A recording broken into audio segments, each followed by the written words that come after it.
तो हमारा पहला प्रश्न है, यदि डॉग को 67 यानी 67 लिखा जाता है तो मैट को कैसे लिखा जाएगा। तो इस तरह के क्वेश्चन सॉल्व करने के लिए सबसे पहले आपको क्या करना होता है, जो भी लेटर दे रखे हैं, जो भी अक्षर दे रखे हैं, उनकी वैल्यू लिखनी पड़ती है। देखिए, ये क्वेश्चन जो होता है कोडिंग डिकोडिंग का होता है। तो आपके लिए क्या करना है, डी की जो भी वैल्यू होगी पहले आपको उसको लिखना है। तो देखो, डी कितने नंबर पे आता है, ए बी सी डी की जब बात करें तो डी जो होता है वो ए बी सी डी में चौथे नंबर पे आता है, ठीक है। और ओ कितने पे आता है, तो ओ 15 यानी 15 पे आता है। और जी कितने पे आता है, जी आता है 7 पे। अब हमको 4, 15 और 7 को इस तरह से सेट करना है कि उनकी वैल्यू 67 बन जाए, 67 बन जाए। तो हम क्या कर सकते हैं, तो पहले हम क्या करेंगे, इनको टोटल करके देखते हैं। तो यहाँ पे टोटल करें तो देखो, 4 + 15 और +7 ये कितने हो जाएंगे, तो 4 और 15 19, 19 और 7 26। तो यहाँ पे कितना बना, 26। तो 26 यहाँ पे नहीं बना। अब हमें 67 बनाए, तो क्या करेंगे, पहले जो दो नंबर दे रखे हैं उनको मल्टीप्लाई करेंगे और बाकी जो है जोड़ देंगे। अब देखो, 4 और 15 की मल्टीप्लाई करना है और 7 को जोड़ देना है, तो कितना हो जाएगा, 15 चौका 60 और 7 67 हो जाएगा। यानी कि हमारा बिल्कुल सही बना। इस तरह से हमारा जो डॉग था वो डिकोड हो गया। सेम इसी तरह से अब हमको मैट को भी सेट करना है। तो देखो, मैट की वैल्यू कितनी होती है, तो मैट में एम की वैल्यू कितनी होगी, 13। और बात करें ए की वैल्यू कितनी होती है, ए की होती है 1। और टी की कितनी होती है, टी की होती है 20। अब हमें क्या करना है, पहले जो दो नंबर दे रखे हैं उनकी मल्टीप्लाई करनी है और लास्ट वाला नंबर ऐड कर देना है। तो 13 एकम 13, 13 और 20 कितना हुआ, 33 हो गया। यानी कि हमारा कौन सा ऑप्शन सही है, ऑप्शन नंबर बी सही है। एक बार फिर से इस क्वेश्चन को देख लो। तो यहाँ पे हमने क्या किया, मैट के लिए हमने क्या लिखा, एम एम की 13 वैल्यू थी। और फिर ए की वैल्यू कितनी थी, 1 थी, उसे हम मल्टीप्लाई करेंगे और प्लस जो लास्ट वाला लेटर है उसको हम मल्टीप्लाई ऐड करेंगे। तो कितना हो गया, 13 एकम 13, 13 और 20 कितना हुआ, 33 हुआ, 33। तो इस तरह से हमारे क्वेश्चन का आंसर निकाला आया और हमारा आंसर था ऑप्शन बी, 33। नेक्स्ट क्वेश्चन है, यदि 512 को 10 लिखा जाता है तो 256 को कैसे लिखा जाएगा। जब भी आपके लिए इस तरह के क्वेश्चंस दिखें कि बड़ी वैल्यू को बहुत छोटा कर दिया गया है, तब आपको क्या करना है, उनके जो नंबर्स के जो डिजिट दिए हैं उनकी मल्टीप्लाई या ऐड करके देखना है। तो हम क्या करेंगे, 512 के जो डिजिट्स हैं 5 यानी 5, 1 और 2, इनको ऐड करके देखते हैं। तो 5 और 1 6, 6 और 2 8। यानी कि हमारा इस तरह से बिल्कुल भी नंबर नहीं आया। अब हम क्या करेंगे, अब हम दूसरा इसमें क्या करेंगे, 5, 1 और 2 इनकी मल्टीप्लाई करेंगे। तो 5 एकम 5, 5 2, 5 एकम 5, 5 दूनी 10। यानी कि हमारे मल्टीप्लाई करने से हमारा आंसर 10 आ गया। यानी कि जो भी जो डिजिट दे रखी हैं उनमें क्या करना है, मल्टीप्लाई करना है। अब हम क्या करेंगे, 256। तो 256 को किस तरह करेंगे, 256 के जो भी डिजिट 2, 5 और 6 इनकी मल्टीप्लाई कर देंगे। तो 2, 5 और 6 की जब मल्टीप्लाई आए होगी तो कितना आएगा, 2 पंजे 10, 10 छंग 60। यानी हमारी वैल्यू कितनी निकल के आई, हमारी वैल्यू निकल के आई ऑप्शन सी, 60। यानी कि यदि 512 को 10 लिखा जाता है तो 256 को कैसे लिखा जाएगा, 256 को 60 लिखा जाएगा। अगला हमारा क्वेश्चन है, दी गई अक्षर श्रृंखला का लुप्त पद ज्ञात करें। तो यहाँ पे क्या दे रखा है, अक्षर श्रृंखला यानी कि अल्फाबेटिकल रीजनिंग। तो जब भी आपके लिए ऐसे क्वेश्चन दे रखे हो तो मैंने आपको बताया, आपके लिए सबसे पहले उनका नंबर लिख लेना है, यानी वी का नंबर। तो वी की वैल्यू कितनी होती है, तो वी की वैल्यू होती है 2। और वहीं बात करें ई की वैल्यू, तो ई की वैल्यू होती है 5। अब 2 और 5 के बीच में कितने का डिफरेंस, 3 का डिफरेंस, यानी कि 3 ऐड किए। अब एफ आई की बात करते हैं, तो एफ की कितनी होती है 6, आई की कितनी होती 9। यानी कि यहाँ भी 3 का डिफरेंस मिला। अब बात करते हैं जे एम की, तो जे की कितनी वैल्यू होती है, जे की होती 10। और एम की वैल्यू कितनी होती है, एम की वैल्यू होती है 13। यानी यहाँ पे भी 3 का डिफरेंस। अब बात करते हैं एन और क्यू, तो एन की वैल्यू कितनी होती है, तो एन की वैल्यू होती है 14 और क्यू की वैल्यू होती है 17। यानी यहाँ पे भी 3 का डिफरेंस। तो हमें यहाँ से पता चल गया कि जो भी हमारे पेयर्स होंगे उनमें 3 का डिफरेंस रखा गया है। तो अब हम यहाँ पे चेक करेंगे, जहाँ भी जिस भी पेयर में हमें 3 का डिफरेंस दिखाई दिया, वही जोड़ा हमारा, वही पेयर हमारा आंसर होगा। तो आर और टी की बात करें तो आर कितना होता है 18 और टी होती है 20। तो 18 20 में 2 का डिफरेंस है, ये हमारा आंसर नहीं होगा। अब हमारा दूसरा आंसर आर, आर कितना है, तो आर में जो भी है आर का वैल्यू कितना होता है, मैंने कहा 18 होता है, और यू का वैल्यू कितना होता है 21। यानी इनमें कितने का डिफरेंस है, 3 का डिफरेंस है। तो आगे हमें ऑप्शन देखने की ज़रूरत नहीं है, आर और यू यही हमारा आंसर है। नेक्स्ट हमारा क्वेश्चन है, नीचे दिए गए विकल्पों में से लुप्त संख्या ज्ञात करो। यानी हमें एक सीरीज दे रखी है 5 6 7 12 10 क्वेश्चन मार्क 14 24। इस सीरीज में हमें लुप्त संख्या यानी क्वेश्चन मार्क की वैल्यू पता करना है।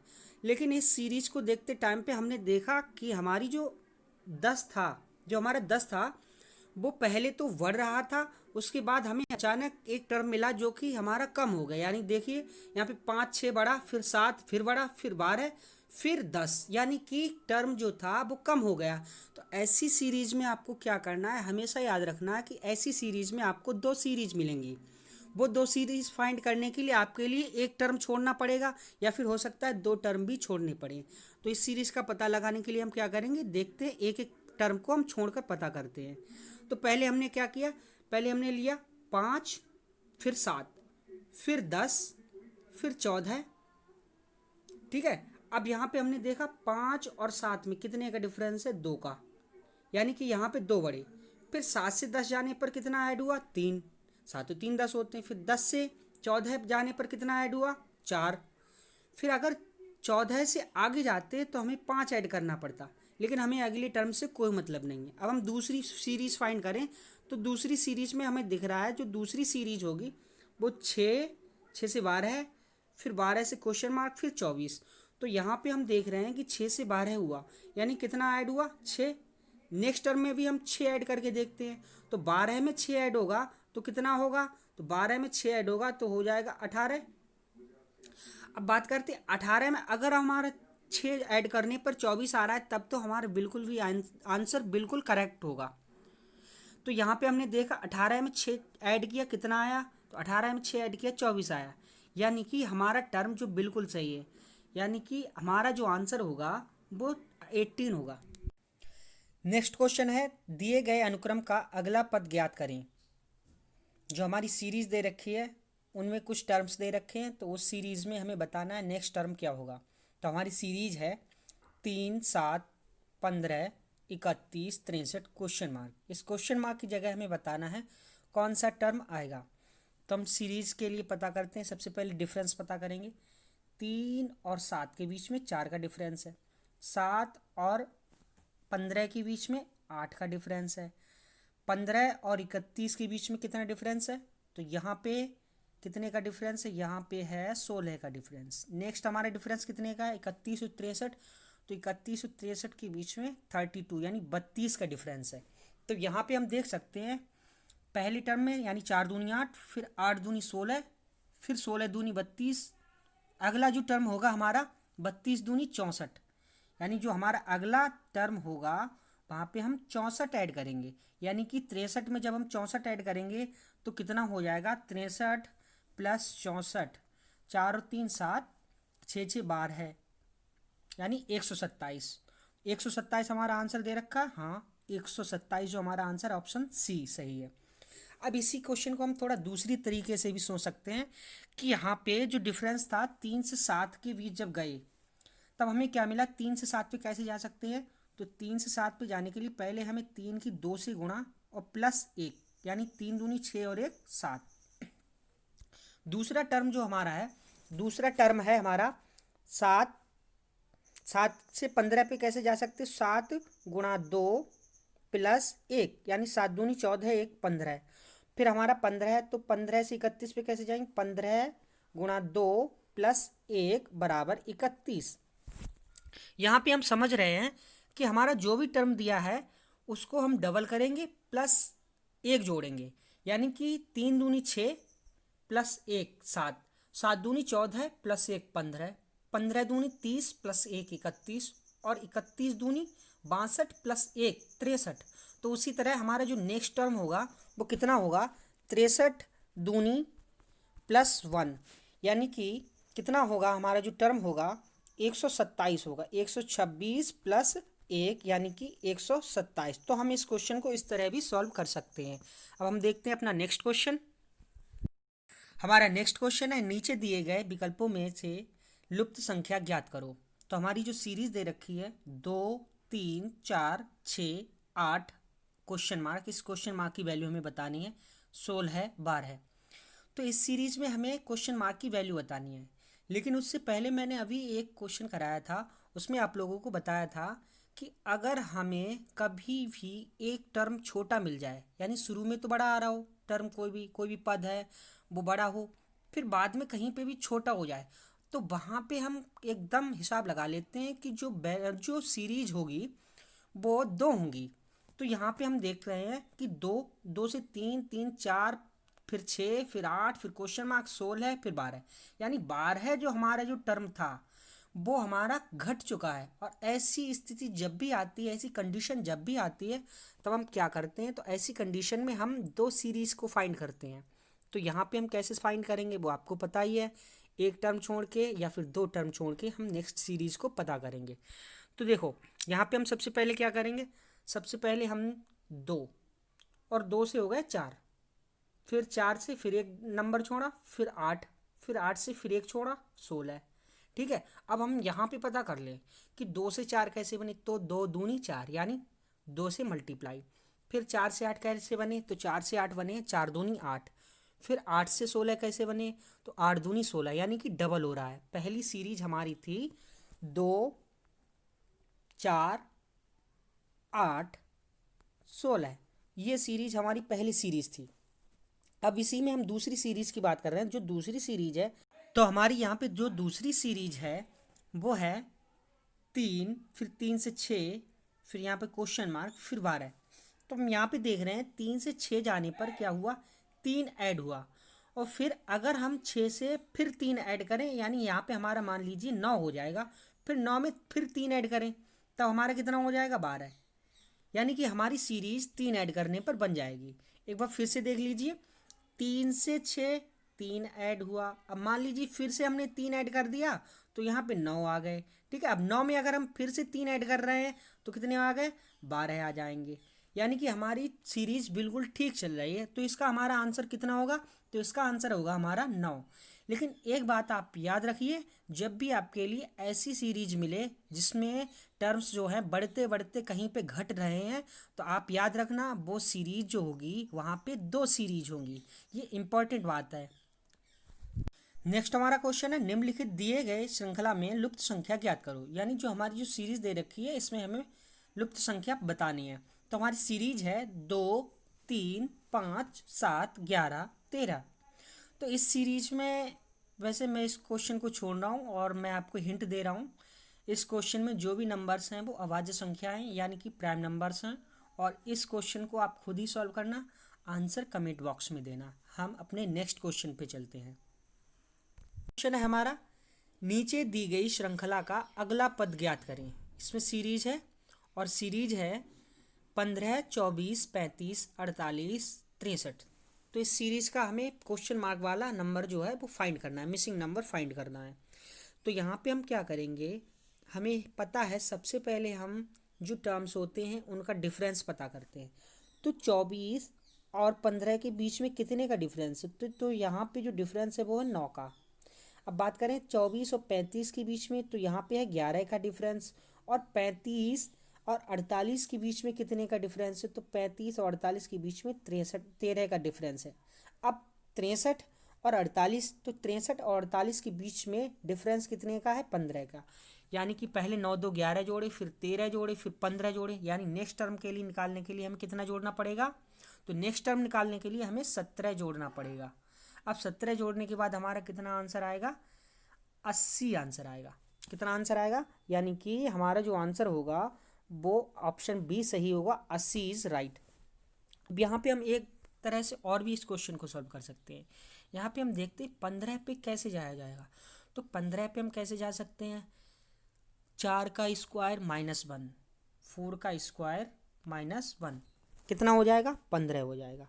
फिर 24 पे कैसे जाएंगे, तो 24 पे जाने के लिए हमें 5 का स्क्वायर माइनस 1 यानी कि कितना हो जाएगा, 24 हो जाएगा। 25 माइनस 1 24 हो जाएंगे। अब बात करते हैं हमें अगर 35 पे जाना होगा, तो 4 के पहले हमने 4 का स्क्वायर किया, फिर 5 का किया। अब हम कितने का करेंगे, 6 का, तो 6 का स्क्वायर माइनस 1 कितने हो जाएंगे, 6 का स्क्वायर माइनस 1 जो होंगे वो हो जाएंगे 36 माइनस 1 यानी कि 35। अब हम नेक्स्ट का बात करते हैं 48। तो 48 कैसे आएंगे, तो 7 का स्क्वायर माइनस 1 यानी 7 का 49 हो गया, और 49 में से एक गया कितना हो गया, तो 49 में एक जाने के बाद 48 बचा, यानी इस तरह से भी। फिर 8 का स्क्वायर, यानी नेक्स्ट जो हमारा होगा वो कितना होगा, 9 का स्क्वायर माइनस 1। यानी हम इस क्वेश्चन को इस तरह भी सॉल्व कर सकते हैं, 9 का स्क्वायर माइनस 1 यानी कि 80 हो गया। 9 का स्क्वायर कितना होता है, 81, 81 से एक जाएगा कितना होता है, 80। तो हम इस क्वेश्चन को इस तरह भी सॉल्व कर सकते हैं। देखिए रीजनिंग के क्वेश्चन को आप जितने तरीके से सॉल्व कर सकते हैं उन हर एक तरीके से आप देखिए। इससे क्या होगा, इससे आपकी प्रैक्टिस अच्छी होगी और आप रीजनिंग के क्वेश्चन को ज़्यादा से ज़्यादा सोच पाएंगे और उनका आंसर देख पाएंगे। तो हमारा क्वेश्चन है क्वेश्चन नंबर 9, नीचे दी गई श्रृंखला का अगला पद ज्ञात करें। अब यहाँ पे हम किस तरह से जो मिसिंग नंबर है वो कैसे पता करेंगे, तो इस मिसिंग नंबर के लिए पता करने के लिए आपको क्या करना है, आपको पहले तो 30 और 16 के बीच में रिलेशन निकालना है, और जो रिलेशन 30 और 16 के बीच में हो वही रिलेशन इस 56 यानी 56 और वो मिसिंग नंबर है उसके बीच में होना चाहिए। तो इसके लिए हम क्या करेंगे, देखो 30 से 16 हो रहा है, अब यहाँ पे नंबर घट रहा है। अब जब भी नंबर जो है वो कम होगा तो आप क्या करोगे, या तो माइनस करोगे या डिवाइड करोगे। अब माइनस कर लो या डिवाइड कर लो, तो पहले हम ऐसा करते हैं, 30 को हम डिवाइड करना लेते हैं, तो डिवाइड करते हैं। तो 30 से हम 30 को 2 से डिवाइड कर लिया, कितना रह गया, 15। अब 15 में एक जोड़ दो, ऐड कर दो, यानी कि कितना हो गया, 15 1 16, यानी कि हमारा जो नेक्स्ट टर्म निकल आया। 30 और 16 के बीच में क्या रिलेशन है, तो 30 और 16 के बीच में जो हमें रिलेशन पता चला, यानी कि 30 का आधा करो, जो नंबर दिया है उसे आधा करो, उसमें +1 कर दो, यानी 30 का आधा 15 और 15 में एक जोड़ दिया तो 16 हो गए। तो ये हो गया हमारा रिलेशन। अब हम यही रिलेशन 56, तो 56 में कैसे पता करेंगे, तो देखो यहाँ पे हम 56 का भी आधा करेंगे, 56 का आधा करेंगे, 56 का आधा और +1 कर देंगे। तो 56 का आधा कितना होता है, 28, और 28 में 1 ऐड कर देंगे कितना हो जाएगा, 29, यानी 39, जो कि हमारा ऑप्शन दे रखा है, और वो हमारा कौन सा ऑप्शन है, ऑप्शन डी इज़ राइट। यानी कि हमने क्या किया कि पहले 56 का आधा किया और 56 का आधा करने के बाद उसमें एक ऐड कर दिया और हमारा आंसर निकल आया। ये काफ़ी इंपॉर्टेंट लॉजिक है, इससे जुड़े ज़्यादा से ज़्यादा सवाल आपकी एग्जाम्स में दिए जाते हैं, तो इसे ज़रूर याद रखना। तो हमारा अगला क्वेश्चन है विषम पद छांटिए। ये क्वेश्चन आप लोगों के लिए, आपने जितना भी सीखा है अल्फ़ाबेट से रिलेटेड, तो आपके लिए कमेंट बॉक्स में इस क्वेश्चन का आंसर देना है, और अगर आंसर ना आए तो मैं नेक्स्ट वीडियो की जो शुरुआत होगी इसी क्वेश्चन से स्टार्ट करूँगा। और इस चैनल को आप सब्सक्राइब कीजिए, और मैं क्या करूँगा, इस चैनल पे आपके लिए जितने भी प्रैक्टिस सेट होती हैं रीजनिंग से रिलेटेड, साथ साथ में मैथ भी लेके आऊँगा और भी चीज़ें लेके आऊँगा मैं, और जीरो से स्टार्ट करेंगे, बिल्कुल जीरो से स्टार्ट करेंगे। तो इसीलिए आपके लिए क्या करना है, इस चैनल को सब्सक्राइब भी कर लेना है, और साथ ही साथ बेल आइकन भी दबा देना है ताकि आपके लिए नोटिफिकेशन मिलती रहे। Thank you.